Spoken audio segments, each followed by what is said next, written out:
Assalamualaikum warahmatullahi wabarakatuh. Bersama saya Alifah Arifin dan saya Faizah Aziz dalam rancangan Tanyalah Ustaz Ustazah.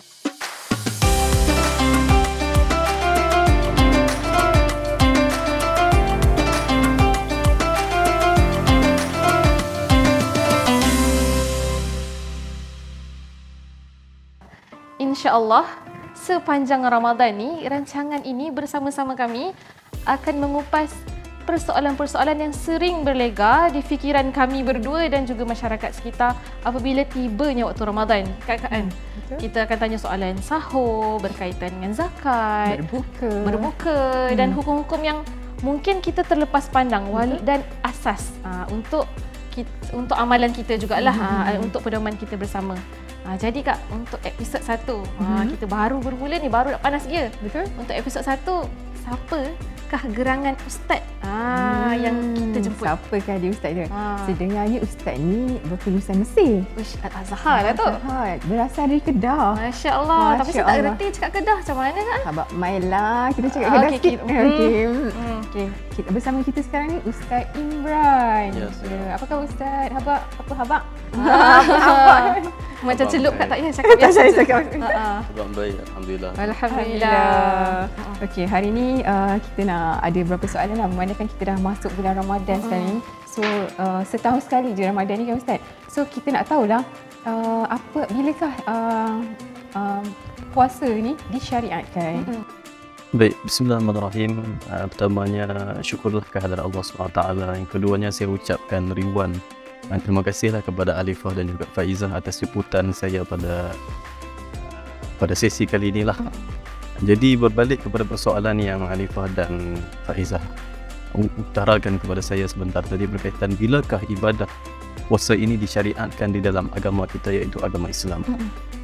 Berdasarkan kitab yang dibawa daripada Al-Imam Ibn Sa'ad, yang mana beliau di dalam kitab beliau Tabaqat Al-Kubra, yang mana beliau mengutip riwayat daripada Ibnu Umar, mana bahawasanya ibadah puasa ini disyariatkan sebulan selepas mana peralihan arah kiblat daripada Masjidil Aqsa ke Kaabah, berdasarkan firman Allah Subhanahu wa taala, fawalli wajhaka syatral masjidil haram wa haitsuma kuntum fawallu wujuhakum syatrah. Jadi berdasarkan ayat ini, para ulama mengatakan bahawasanya disyariatkan ibadah puasa ini sebulan selepas mana peristiwa ini, iaitu 18 bulan ketika mana Nabi berhijrah ke Madinah. Nabi SAW berhijrah ke Madinah ketika mana umur baginda Nabi SAW 53 tahun. Jadi ibadah puasa ini, bila mana kita mengikut kiraan para ulama, bahawasanya ibadah puasa ini jatuh pada tahun kedua hijrah baginda Nabi SAW di Madinah. Jadi berdasarkan ayat yang turun, iaitu kutiba alaikumusiyam kama kutiba alal ladzina min qablikum la'allakum tattaqun, yang mana dalil inilah yang membawa kepada kita selaku umat Islam bahawa disyariatkan untuk kita berpuasa, difardukan ke atas kita berpuasa seperti mana telah dilakukan ibadat puasa ini, iaitu syariat puasa ini telah dilaksanakan oleh umat yang terdahulu, cumanya dikhususkan pada kita umat Nabi SAW selama sebulan di bulan Ramadan.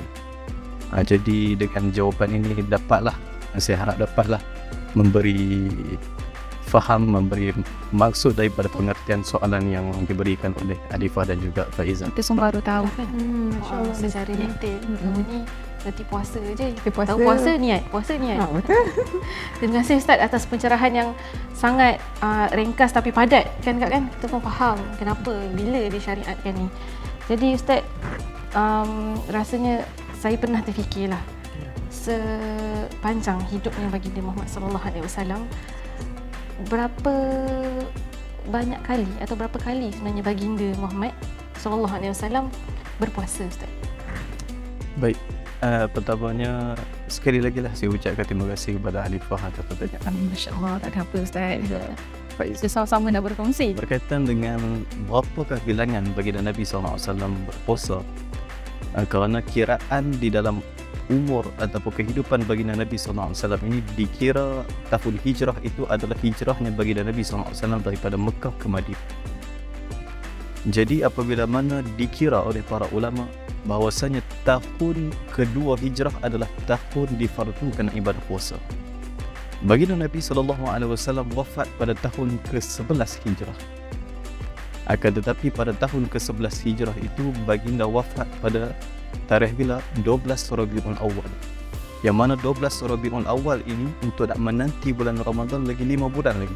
Maksudnya tahun ke-11 hijrah itu adalah tahun di mana baginda Nabi tidak sempat untuk berpuasa. Mengikut kiraan apabila mana jadi baginda Nabi SAW berpuasa dikira oleh para ulama adalah sebanyak 9 kali. Kerana ibadah puasa itu bermula pada tahun kedua hijrah dan baginda Nabi SAW wafat pada tahun ke-11. Sebelum iaitu tahun ke-11 itu baginda belum sempat menunaikan ibadah puasa di bulan Ramadan. Akan tetapi saya ingin berkongsi lah, walaupun ini kata para ulama hikmah, walaupun baginda Nabi SAW berpuasa hanya 9 kali, kita ni sendiri kan Alifah kan berpuasa boleh kata lebih lah, berbelas kali, berpuluh kali. Tetapi para ulama mengatakan bahawasanya tidak ada satu pun makhluk yang dapat menandingi ibadah puasanya Nabi SAW sebanyak 9 kali. Kerana Nabi berpuasa penuh dengan isi, penuh dengan maksud, penuh dengan pengharapan taat kepada Allah.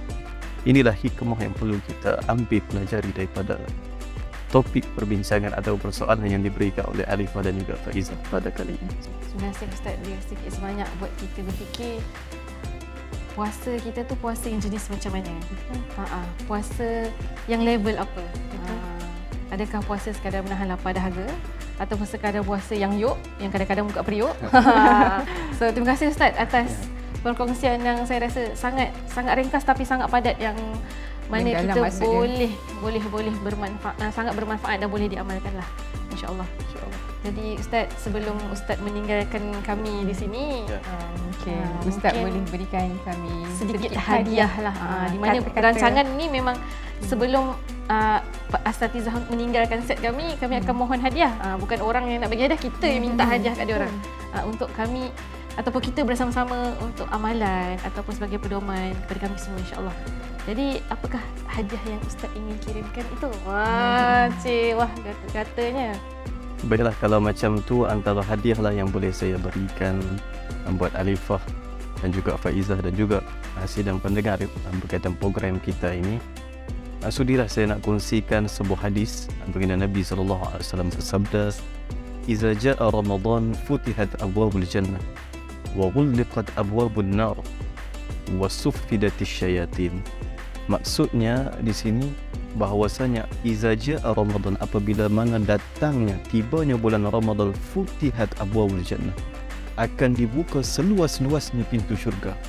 Wa ghulliqat abwabun nar, akan ditutup serapat-rapatnya pintu neraka. Wa suffidatis syayatin, dan syaitan ketika itu akan dirantai, akan dibelenggu. Al-Imam Izzuddin Abdul Salam, salah seorang ulama yang sangat terkenal, dan Imam Izzuddin ini digelar ketika itu dan hingga sekarang ini sebagai sultanul ulama, raja para ulama. Kerana mahirnya beliau dalam pelbagai jenis bidang, beliau mensyarahkan, iaitu menerangkan bahawasanya maksud dibuka pintu syurga seluas-luasnya ini adalah apa? Nak membawa maksud, nak memberi kepada kita selaku umat Islam supaya apa? Sangat banyak berbuat baik dan juga berbuat kebaikan di bulan ini. Kerana bulan ini ganjarannya Masya Allah penuh dengan segala pahala yang akan diberikan oleh Allah SWT. Dan maksud Imam Izzuddin Abdul Salam, "Waghuliqat abwabun nar", akan ditutup serapat-rapatnya nak membawa kepada kita selaku umat Islam bahawasanya bulan ini adalah bulan hanya memfokuskan kepada ibadah, bukan kepada kemaksiatan dan sebagainya.